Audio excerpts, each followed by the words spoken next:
سراوي السودان بطغى كتما ኤል ኦቤይድ ፍርያት ቻይና ዝኮነት ድሮን ወቂዑ ከም ዘውደቀ ፍሊጡም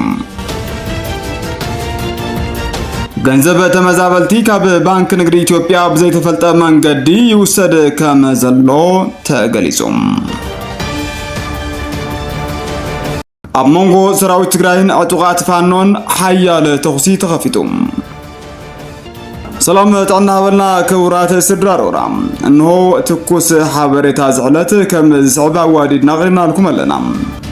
كاب مبعتا كساب موداتا زمدب حبيركم ناخذ صنحو بخبر نقدم سناي مكتال سراوي السودان ابطغا كتما ኤል ኦቤይድ ፍርያት ቻይና ዝኮነት ድሮን ወቂዑ ከም ዘውደቀ ፍሊጡም بجنرال البرهان زمراح سراوي السودان مس بمحمد داغالو زمراح في الحيل السودان RSF يقبرو زلو قابز برتعلوان اب سميناوي كوردوفان طغا كتما ኤል ኦቤይድ زمناويتن فريات ቻይናን ዝኮነት ሰብ አልቦ ነፋሪት ድሮን ወቂዑ ከም ዘውደቀ ፍሊጡም السراويت ابوش حد ورحي بتمساسالي ሰብ አልቦ ነፋሪትን ተውድቅ حزي نمبل سالسايو مخانون تغليصوم سراويت مكلخال السودان تمالسني اب زوصو مغلصي FH95 سسميت سلتاويت درون كاب كتما ኤል ኦቤይድ نانفت سميناو معراب اب زلو غلاغل وقعو كم زودقا حبيروم اتي وتادراو تكال سبعلو نفاريت صلاي كبل كوان تغلصام بزعبات اوبريشن جن زرزر مبرهي اي هبلون كم غلصا سراوي السودان هزن ابوش حدا ورحي استوقع سبعلو نفرتيم اتافلاميتي اب مفارق سنه اب شناطر صادا اباي اتاخاليتي دحر سومنا اب مواسني كارتومن كوردوفان السوقات انتخون حزرما نمبل سالساي غزا يودق مهلاو فليطوم ገንዘብ ተመዛበልቲ ካብ ባንክ ንግዲ ኢትዮጵያ ብዘይተፈልጠ መንገዲ ይውሰድ ከም ዘሎ ተገሊጾም መጣልዒ ፖለቲካ ኢትዮጵያ ካብ ዝኾኑ ፍርቂ ደርዘን ዓማውቲ ቁጽር ዘለው ተመዛበልቲ ምዕራብ ትግራይ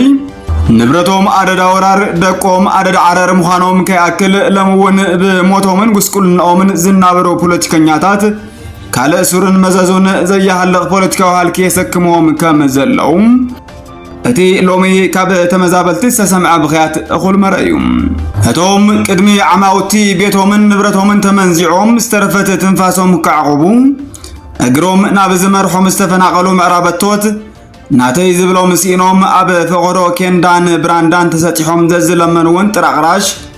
كاب قصر حساب بانكم نستوم بزي فلتو من قدي وسد كم زلو قليصوم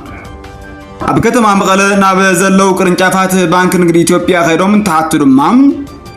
በመንግስቲ ከምስተወስደን አብ ምዕራብ ትግራይ ንዝወፀ ሁሉ ቁጥር ሒሳብ ተመሳሳሊ ጸገም የጋጥሞ ከም ዘሎን ተነጊርዎም እነዚህ ከም ቀንድ ምኽንያት ሒዘምዎ ዘለው ድማ ቀድም ሕዚ አብ ምዕራብ ትግራይ ተለቂኻ ነርካ ዝብል እንትኸውን ኣብ ዝኾነ ቦታ ዘሎ ንብረቶም ኩረስ ምዃኑውን ከም ዝተጠንቀቁ እቶም ግዳያት ገሊጾም اب مونغو سراويت تግራይን ዕጡቃት ፋኖን ሓያል ተኹሲ ተኸፊቱም በስም ጽምዶ اب ሽብሽብ ትኩስ ሕጽኖት ዘለው ሓይልታት ፋኖን ህወሓትን ሰራዊቶም ሎምንጎ اب ከባቢ ዋጃ ጥሙጋ ተኹሲ ኸፊቱ ነንባዕሉ ይቋሰል ከም ዘሎ ተገሊጾም እቲ ሉ ተኹሲ اب አመራር ፋኖ በዘጋጠመ ምክፋል ተጀመረን ተኸውን ዕጡቃት ፋኖ ሰራዊት ትግራይ ኮሩና ዮም ይመጹ ዘለው ዝብል መንቀስቃስ ጀሚሮም ከም ዝغنيውን ተሓቢሮም በቲስ ተኻየደ ምሉዋት ተኹሲ ካብ ክልቲኦም ወገናት ዝቆሰሉን ህይወቶም ዝሓለፉን ከም ዘለውን ተገሊጾም እቲ ኣብ መንጎ ክልቲኦም ወገናት ተጀሚሩ ዝነበረ ናይ ምርዳእን ጽምዶን መስርሕ ብሰንክቲ አባይታ ዘሎ ሓደገኛ ምዕባለታትን ምሉዋት ተኹስን ካል ሓዱሽ ክስተት ሒዙክ መጽእ ከም ዝኽእል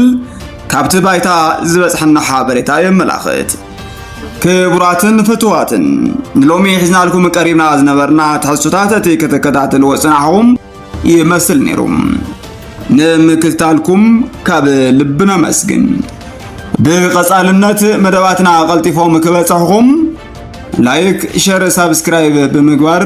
بيتسب كنوم سلام